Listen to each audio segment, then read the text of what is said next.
কফিনটা তখনও কাঁধ থেকে নামেনি। নাজাফের রাস্তায় লাখো লাখো মানুষের কান্না, চিৎকার আর প্রতিশোধের শপথ মিলেমিশে একাকার। ঠিক সেই মুহূর্তে 1000 মাইল দূরে তুরস্কের আঙ্কারায় এক শীতাতপ নিয়ন্ত্রিত কনফারেন্স রুমে বসে ট্রাম্প উচ্চারণ করলেন একটাই শব্দ, ওভার। মানে ইরানে যুদ্ধবিরতি শেষ। আর তার কয়েক ঘন্টার মধ্যেই ইরানের আকাশে ফের গর্জিয়ে উঠল মার্কিন যুদ্ধ বিমান। 80টিরও বেশি লক্ষ্যবস্তু। বন্দর আব্বাস, সিরিক, কেশমে একের পর এক আগুন জ্বলে উঠল। কিন্তু প্রশ্ন হলো, একটা জাতি যখন নিজেদের সর্বোচ্চ নেতার শেষকৃত্যে ব্যস্ত, ঠিক তখনই কেন বেছে নেওয়া হলো এই আক্রমণের সময়টা? এটা কি কাকতালীয় না সুপরিকল্পিত নিষ্ঠুরতা? আজকের এই এপিসোডে আমি আপনাদের নিয়ে যাব সেই রাতের ঘটনার নেপথ্যে। জানাবো কিভাবে হরমুজ প্রণালীতে 3টে জাহাজে হামলার অজুহাতে রাতারাতি ভেঙে পড়ল মাসখানেক আগে সই হওয়া শান্তি চুক্তি। জানাবো কেন ইরানের পার্লামেন্টের স্পিকার হুঙ্কার দিয়ে বললেন আমরা মাথা নত করব না। বলবো কিভাবে তেহরানেরই এক সাংসদ সমাজ মাধ্যমে লিখে বসলেন ট্রাম্প যেখানে বসে আছেন সেখানেই আঘাত করা উচিত। আর সবচেয়ে চমকপ্রদ ব্যাপারটা হলো, একই দিনে ট্রাম্প নিজে একবার বললেন এটা যুদ্ধ নয়, এটা নিরস্ত্রীকরণ। আবার কয়েক ঘন্টা পরেই বললেন রাতে ফের কড়া আঘাত হানা হবে। আর এবারেও কেন তার মিত্র দেশগুলোই তার পাশে দাঁড়াতে অস্বীকার করলো? আর তাতে ক্ষেপে গিয়ে ট্রাম্প ন্যাটো সম্মেলনের টেবিলে বসেই স্পেনের সঙ্গে বাণিজ্য বন্ধ করে দেওয়ার হুমকি দিলেন আর ডেনমার্ককে খোঁচা দিলেন গ্রিনল্যান্ড নিয়ে। আর এই পুরো নাটকের প্রভাব গিয়ে পড়ল বিশ্ব অর্থনীতিতে। একদিনেই তেলের দাম বাড়ল 5%-ও বেশি। এশিয়ার শেয়ার বাজারে ধস নামল।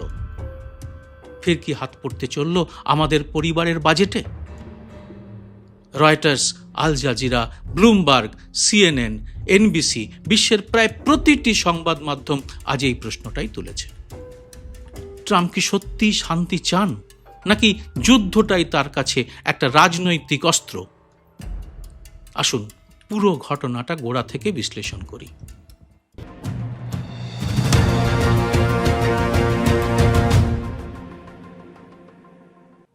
নমস্কার, সবাইকে স্বাগত। আমি সুব্রত বসু। গত ফেব্রুয়ারির 28 তারিখে আমেরিকা এবং ইসরায়েল যৌথভাবে ইরানের উপর হামলা চালিয়ে এই যুদ্ধটা শুরু করেছিল। সেই হামলার প্রথম মুহূর্তেই ইরানের সর্বোচ্চ নেতা আয়াতোল্লাহ আলী খামেনেই নিহত হন। এরপর মাসের পর মাস ধরে চলে সংঘর্ষ। গত মাসের 17ই জুন 2 দেশ একটা সমঝোতা স্মারক বা মৌ সই করে।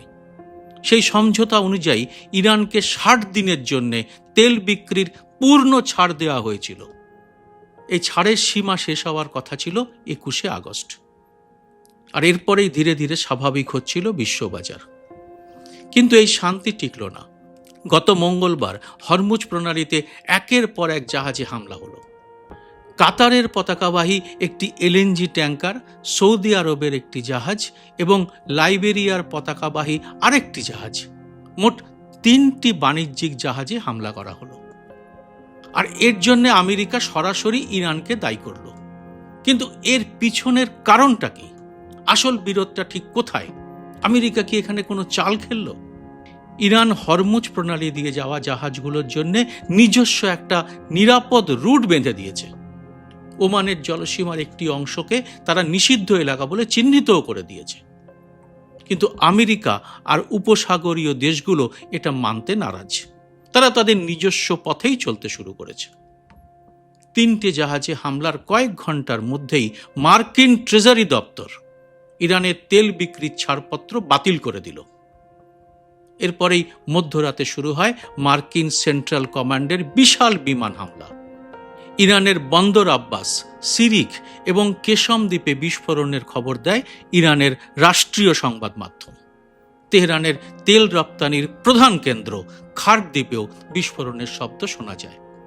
সিরিক বন্দরে হামলায় বেশ কয়েকজন আহত হয়েছেন বলে জানিয়েছে ইরানের রাষ্ট্রীয় সম্প্রচার সংস্থা IRIB। কিন্তু প্রশ্নটা হলো, শোকের মধ্যেই বিমান চালানোর জন্যে সবচেয়ে নিষ্ঠুর সময়টিকেই কেন বেছে নিল আমেরিকা? ট্রাম্প নিজেই আগে বলেছিলেন শোক পালনের জন্য তিনি ইরানকে 1 সপ্তাহের ছুটি দিয়েছেন, কিন্তু সেই ছুটি শেষ হওয়ার আগেই তিনি ফের কেন ইরানে বোমা ফেললেন? বিশ্লেষকদের মতে এটা কিন্তু কাকতালীয় নয়। খামেনেইয়ের শোকযাত্রা চলাকালীনই দুই দেশের মধ্যে কিন্তু শান্তি আলোচনা চলছিল, আর ঠিক তখনই এই আকস্মিক হামলা সেই আলোচনাকে সংশয়ের মুখে ঠেলে দিল। গত এপ্রিল মাসের পর থেকে এটাই দুই দেশের মধ্যে সবচেয়ে বড় সংঘাত। এবার আসি এ ব্যাপারে ইরানি সংবাদ মাধ্যম এবং নেতারা কি বলছেন। ইরানের প্রতিক্রিয়া দুটো স্তরে দেখা যাচ্ছে, একদিকে কূটনৈতিক ভাষা, অন্যদিকে প্রতিশোধের হুঙ্কার। কূটনৈতিক স্তরে ইরানের পররাষ্ট্র মন্ত্রক তেল নিষেধাজ্ঞা ফের চাপানোকে সরাসরি সমঝোতা স্মারক লঙ্ঘন বলে অভিহিত করেছে, আর এর পরিণতির জন্য তারা আমেরিকাকেই দায়ী করেছে। রাজনৈতিক স্তরে তাদের সুর আরও চড়া। ইরানের পার্লামেন্টের স্পিকার মোহাম্মদ বাকের কালিবাফ সোশ্যাল মিডিয়ায় লিখেছেন, দাদাগিরি আর জুলুমের দিন শেষ, ইরান মাথা নত করবে না। আর সবচেয়ে বিস্ফোরক মন্তব্যটা এসেছে ইরানের এক কট্টরপন্থী সাংসদ হামিদ রাসাইয়ের কাছ থেকে।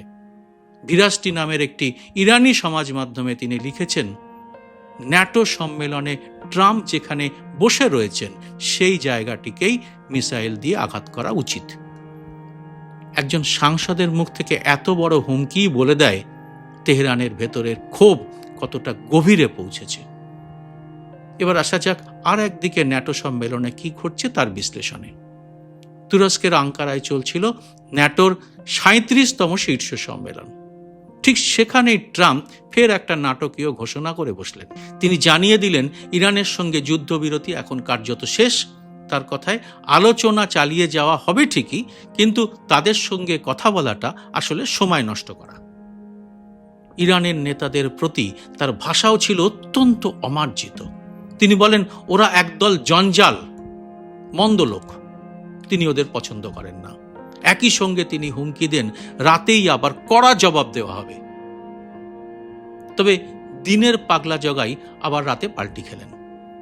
সাংবাদিক সম্মেলনে তিনি বললেন তার মনে হয় না যুদ্ধটা ফের শুরু হবে, এটা খুব দ্রুতই মিটে যাবে বলে তিনি মনে করেন।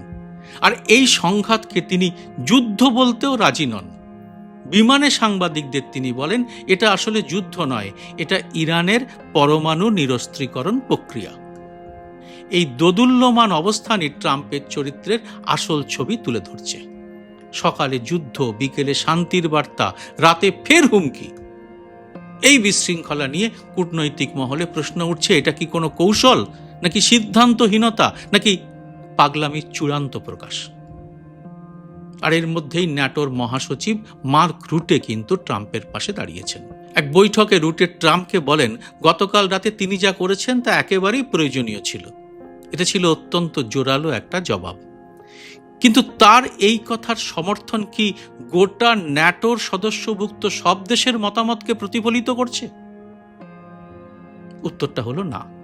রুটের ওই কথার পরেও সম্মেলনের শেষে ট্রাম্প স্পষ্ট জানিয়ে দিলেন ন্যাটোর উপর তিনি খুশি নন।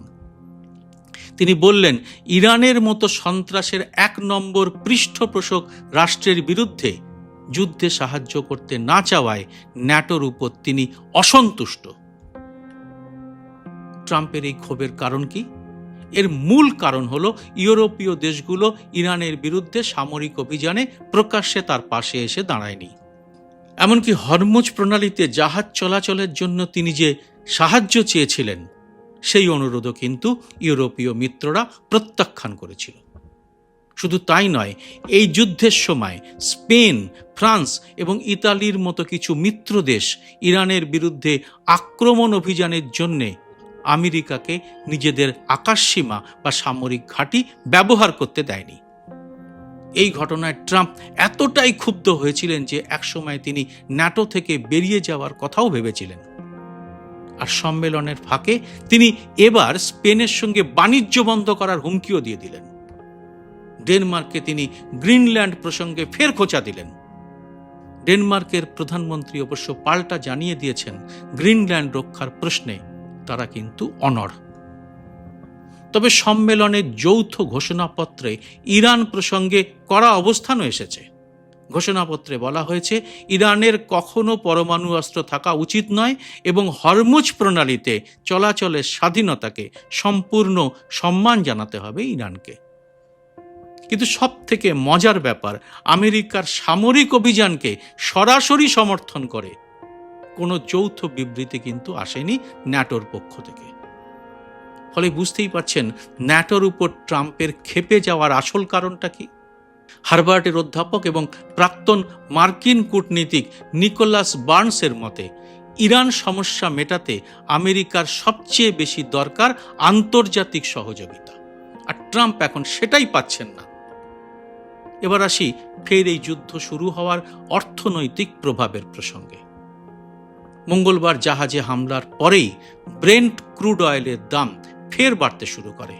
সেদিনই ব্রেন্ট ক্রুড ফিউচার 3% বেড়ে ব্যারেল প্রতি $74.16 গিয়ে পৌঁছয়। আর মার্কিন ওয়েস্ট টেক্সাস ইন্টারমিডিয়েট 2.8% বেড়ে $70.44 পৌঁছয়। তেল নিষেধাজ্ঞা আবার চালু হওয়ার খবরে বাজার বন্ধের পরও দাম চটচড় করে বাড়তে থাকে। বুধবার ট্রাম্প যখন যুদ্ধবিরতি শেষ হওয়ার কথা ঘোষণা করছেন, তখন দাম আরও লাফিয়ে ওঠে। সেদিন মার্কিন ওয়েস্ট টেক্সাস ইন্টারমিডিয়েট ফিউচার 4.4% বেড়ে ব্যারেল প্রতি $73.52 বন্ধ হয়। এশিয়ার শেয়ার বাজারেও এর প্রভাব পড়ে, বিশেষ করে টোকিও আর সিওলে বড় ধরনের পতন দেখা যায়। কিন্তু এর মধ্যেও ট্রাম্প যথারীতি ঢুকে তার পাগলামি শুরু করে দিয়েছেন। বাজার এতটা অস্থির হওয়ার দায় যখন সবাই ট্রাম্পের ঘাড়েই চাপাচ্ছেন, তখন ট্রাম্প দাম কমার আশা প্রকাশ করছেন। সিএনবিসিকে তিনি বলেছেন, হরমুজ থেকে জাহাজ বেরিয়ে আসায় বর্তমানে তেলের ভাণ্ডারে উদ্বৃত্ত তৈরি হয়েছে, ফলে তেলের দাম কমে যাবে বলে তার ধারণা। কিন্তু বিশ্লেষকরা সম্পূর্ণ উল্টো কথা বলছেন। মার্কেট বিশ্লেষক সল কাভনিচের মতে, প্রণালীতে বিপজ্জনক পরিস্থিতি চলতে থাকায় এবং জরুরি তেল ভাণ্ডার থেকে সরবরাহ ফুরিয়ে আসায় দাম উঁচুতেই থাকবে বলে তার আশঙ্কা। বিশ্বের প্রথম সারির সংবাদ মাধ্যমগুলো এই ঘটনাকে কিভাবে দেখছে? আল জাজিরার বিশ্লেষণে একটা গুরুত্বপূর্ণ পর্যবেক্ষণ উঠে এসেছে। প্রাক্তন মার্কিন নৌ কর্মকর্তা হারলান উলম্যানের মতে, ইরান আসলে ইচ্ছে করেই এই সময়টা বেছে নিয়েছে। তার ব্যাখ্যা, ইরান আমেরিকাকে প্ররোচিত করার চেষ্টা করছে, কারণ ট্রাম্প ইতিমধ্যেই ন্যাটোর সমালোচনা করেছেন এবং যুদ্ধে সাহায্য না করার জন্য তিনি প্রচণ্ড ক্ষিপ্ত হয়ে রয়েছেন। ফলে ইরান চাইছে আমেরিকা আর ন্যাটোর মধ্যে এই বিভাজনকে আরো চওড়া করতে। অর্থাৎ তেহরান বুঝে গেছে ন্যাটোর ভেতরের ফাটলটাকে কাজে লাগানো যায়।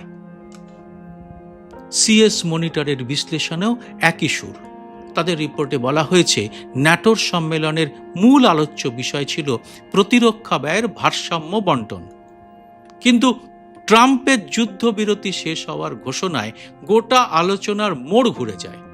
এনবিসি নিউজের প্রতিবেদনেও লেখা হয়েছে, ইউরোপীয় নেতারা মুখে ভদ্র কথা বললেও ট্রাম্পের বিভিন্ন দ্বিপাক্ষিক বৈঠকে তারা তাদের বিরক্তি প্রকাশ করেছেন।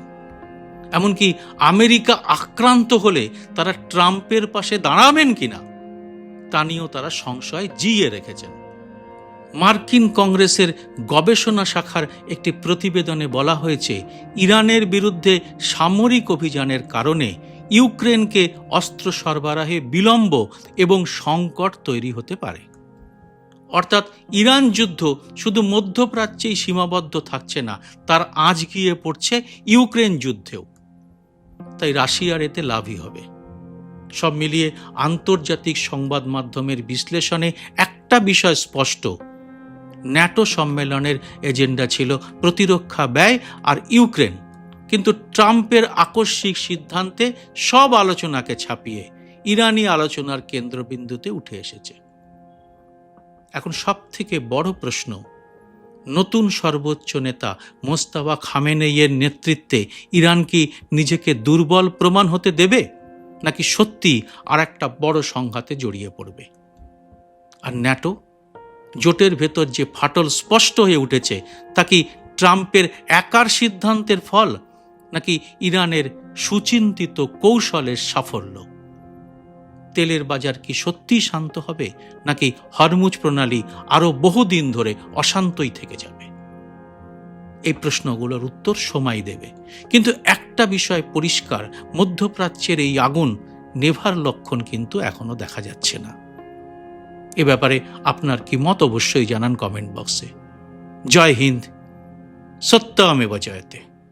সাংবাদিকতার পাশে দাঁড়াতে এবং আমার প্রতিটি ভিডিও সবার আগে পেতে মাসে মাত্র 59 টাকা দিয়ে চ্যানেলের মেম্বারশিপ নিতে পারেন। চ্যানেলটি খুলে জয়েন শব্দটিতে ক্লিক করে যে কোনো দেশ থেকেই খুব সহজেই এ কাজ করা যায়।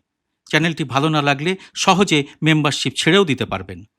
যারা এর মধ্যেই মেম্বারশিপ নিয়েছেন তাদের অনেক অনেক ধন্যবাদ। আপনাদের জন্য আলাদা করে ভিডিও তৈরির কাজও খুব শীঘ্রই শুরু করা হবে।